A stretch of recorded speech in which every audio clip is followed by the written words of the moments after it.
Bonjour à tous, on se retrouve aujourd'hui avec une nouvelle vidéo, conseils, méthodes, etc. Aujourd'hui je voulais revenir avec des conseils pour les auteurs débutants qui veulent se lancer dans l'écriture ou qui se sont lancés récemment dans l'écriture et qui sont comme moi des auteurs vraiment qui partaient de zéro, on va dire. Et du coup j'ai fait vraiment des grosses erreurs de débutants qui m'ont fait perdre une année entière je crois et qui m'ont fait perdre de l'énergie, un manuscrit. Voilà. Donc je voulais vous donner mes 5 conseils si vous faites partie de ces gens qui débutent dans l'écriture et qui ne se sont jamais confrontés à qui que ce soit.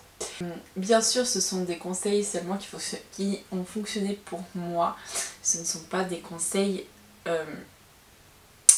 généraux ou internationaux, mais je pense que ça peut aussi fonctionner pour vous.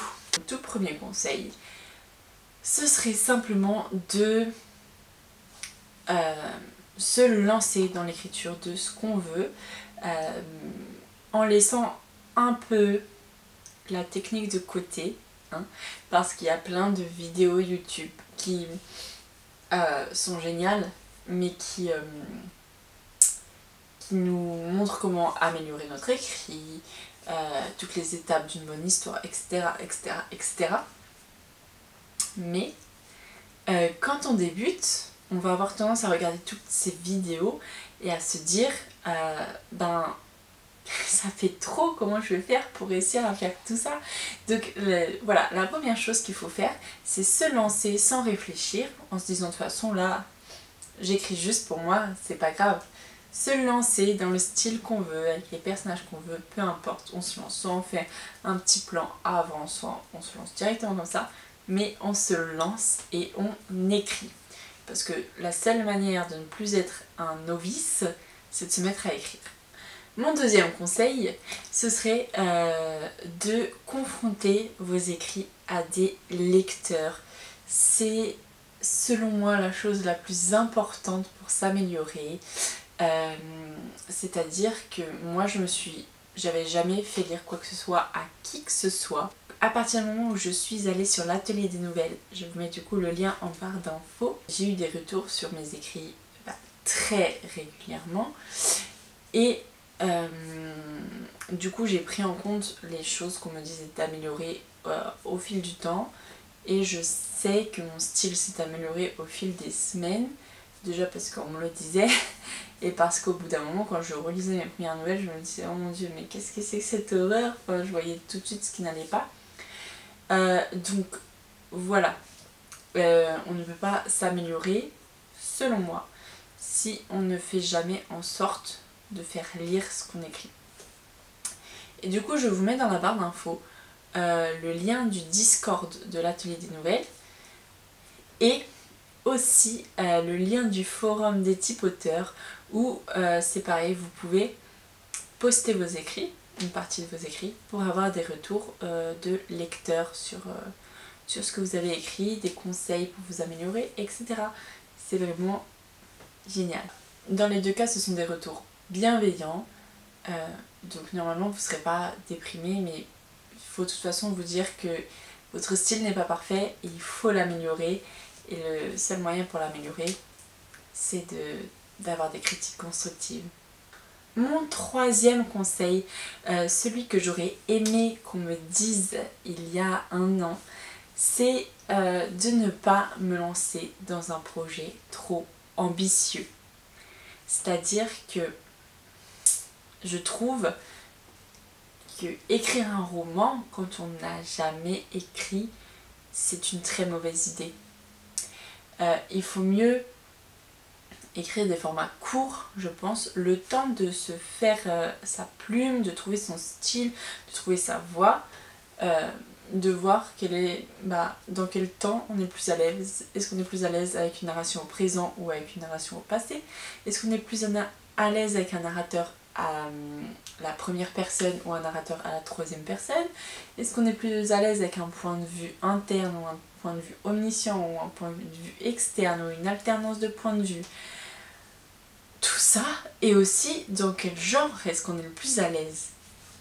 Voilà, moi pendant un an j'ai écrit un roman à la première personne, au présent, dans un genre réaliste, et en fait je me suis rendu compte en écrivant des nouvelles que j'étais plus à l'aise en écrivant à la troisième personne, au passé et dans des genres de l'imaginaire, que ce soit science-fiction ou fantasy. Donc voilà, j'ai vraiment perdu un an à m'acharner sur un roman qui avait tout ce qu'il fallait pour ne pas me convenir. Voilà, donc c'est vraiment dommage. Alors que si on écrit des nouvelles, c'est court, en une journée, en un week-end, en une semaine, on a terminé notre nouvelle. Donc on peut se dire, ok, là j'ai testé une nouvelle d'aventure pour jeune public, c'est pas ce que je veux, maintenant je vais tester autre chose. Et on peut les poster du coup sur les différents réseaux pour avoir des avis de lecteurs pour s'améliorer au fur et à mesure. Normalement, si vous faites des formats courts pour tester un peu tout ce qui est possible et inimaginable dans l'écriture romanesque, et que vous les postez dans les liens qui sont en barre d'infos, vous allez très vite vous améliorer. Moi, en faisant ça, je crois que du coup en un mois ou 2 mois, j'ai appris plus qu'en un an. Oui, ce que je peux vous dire, c'est que je suis passée, par exemple, la première nouvelle que j'ai écrite pour l'atelier des nouvelles, on me disait ton personnage, il est... Enfin, on n'a pas d'empathie pour lui, on a l'impression qu'il ressent rien, qu'il est spectateur de ce qui lui arrive, etc. Et du coup, après, je me suis focalisée là-dessus, au point que maintenant, dans les nouvelles que je poste, on me dit il n'y a pas beaucoup de description des lieux ou physiques des personnages, mais c'est pas dérangeant parce que c'est un format court et qu'en plus tu es super doué pour la description des émotions. Voilà, donc je suis passée de ton personnage est spectateur de ce qui lui arrive à tu es extrêmement doué pour la description des émotions. Parce que je me suis tellement focalisée là-dessus au fil des semaines que maintenant c'est devenu naturel pour moi. Le quatrième conseil que je peux donner à tous les auteurs débutants, c'est de se détacher de leur écrit. Si vous écrivez une nouvelle, que vous la postez sur le Discord de l'atelier des nouvelles ou sur les typoteurs et qu'on vous dit que vous n'êtes pas allé au bout des choses, que il manque, enfin je sais pas, que les réactions des personnages sont trop absurdes, etc., etc. Il ne faut pas mal le prendre, c'est seulement pour vous aider à vous améliorer que les autres vous font des critiques, et c'est seulement un jugement tout à fait subjectif déjà du lecteur en question, hein. C'est peut-être pas un avis partagé par tout le monde, et c'est aussi seulement un jugement de cette nouvelle-là. Ça veut dire que peut-être que la nouvelle que vous allez écrire une semaine après ou que vous allez écrire une semaine avant sera excellente, mais que celle-ci, elle n'est pas... vous n'avez pas fait du mieux que vous pouvez pour certains lecteurs, mais c'est pas grave, et ça ne remet pas du tout en question le fait que vous êtes un auteur puisque vous écrivez et que vous êtes talentueux. Voilà. Parce que le talent, ça se travaille. Donc de toute façon, en améliorant vos écrits avec les critiques qu'on vous fait, vous serez de plus en plus talentueux. Et par rapport à ça, je peux vous donner une petite anecdote encore. Sur l'atelier des nouvelles, du coup, j'ai gagné plusieurs fois. En fait, j'ai gagné une fois le prix du jury et j'ai été élue 2 fois coup de cœur par les autres lecteurs. Il y a une nouvelle que j'ai écrite justement. Le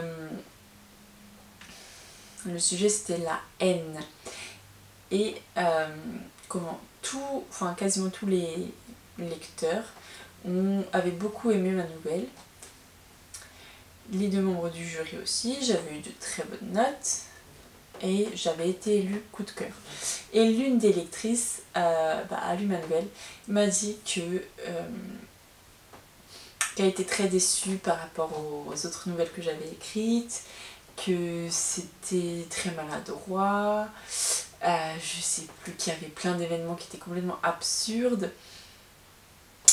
Et voilà, alors que tous les autres avaient aimé, et au final, sur le moment ça m'a un peu peiné, je me suis dit oh mince, à chaque fois elle aime beaucoup mes nouvelles et là elle est super déçue.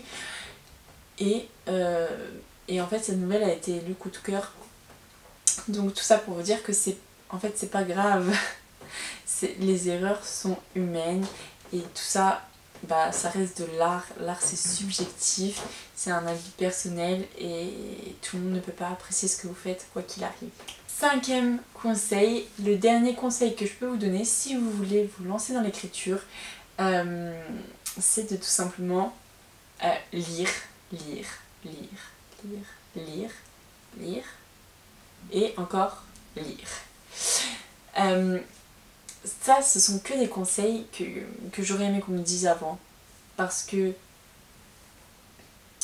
j'ai toujours lu, mais j'ai jamais été une grande lectrice de romans, pour la simple raison que en fait j'ai fait des études de théâtre, et donc à partir du moment où j'ai eu mon bac et que j'ai poursuivi mes études, eh bien je n'ai lu que des pièces de théâtre, voilà. Et du coup quand j'ai décidé de me mettre à écrire un roman, je n'avais pas les codes, je ne savais même plus comment on présentait un dialogue. J'étais là, je me disais et même entre les dialogues, qu'est-ce qu'on fait dans un roman entre les dialogues? Je ne savais plus rien, tout simplement, parce que je n'avais pas lu de roman depuis plusieurs années. Donc si vous voulez écrire de la poésie, lisez de la poésie. Si vous voulez écrire des romans, lisez des romans. Si vous voulez écrire du théâtre, lisez des pièces de théâtre. Lisez tout simplement quelque chose qui fait partie du genre dans lequel vous voulez écrire.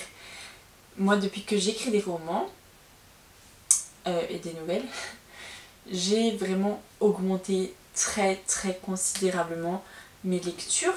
Là, pendant l'année 2020, mon objectif c'est de lire 24 livres dans l'année, ce qui représente 2 livres par mois. Ce qui doit représenter le nombre de romans, enfin ce ne sont que des romans, hein, les livres que j'ai prévu de lire, ça doit représenter le nombre de romans que j'ai lus en 5 ans, même plus, je pense. Et je remarque en fait que quand je lis, déjà ça m'apporte du vocabulaire. Il y a par exemple des expressions, je me dis ah cette expression elle est pas mal, ou ce style d'écriture est vraiment bien, ce mot je savais même pas qu'il existait, je me le note pour pouvoir le ressortir à un moment donné dans mon propre roman, etc. etc.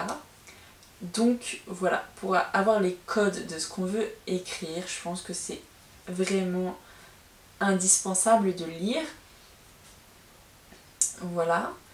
Et même pour vous dire, là au moment où je tourne cette vidéo, je ne vais pas tarder à entamer l'écriture d'une dystopie. Et du coup, je suis en train de lire des dystopies pour m'inspirer aussi, pour voir ce qui a été fait, pour pas refaire la même chose, etc. etc. Enfin, avant j'ai écrit de l'urban fantasy. J'avais lu beaucoup d'urban fantasy avant d'écrire mes 2 romans d'urban fantasy. Voilà. Donc normalement, si vous suivez ces 5 conseils, ça devrait aller. J'espère que ces conseils vous auront été utiles si vous voulez vous lancer dans l'écriture. N'hésitez pas, si vous êtes déjà des auteurs experts, à me mettre dans les commentaires d'autres conseils que vous donneriez aux auteurs débutants, aux auteurs novices.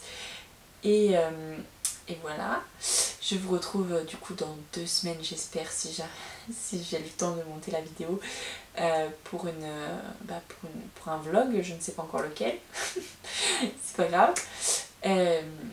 Voilà, et je vous dis, et n'oubliez pas aussi de me suivre sur Instagram. Je pense que pendant l'été je vais être plus présente sur Instagram que ici, sachant que bref, je vous ferai peut-être une petite vidéo nouvelle et tout de mes projets. Voilà. Et du coup, n'oubliez pas de vous abonner si ce n'est pas déjà fait, parce que vous n'êtes pas nombreux à être abonnés. Et voilà, je vous dis à très bientôt pour une prochaine vidéo.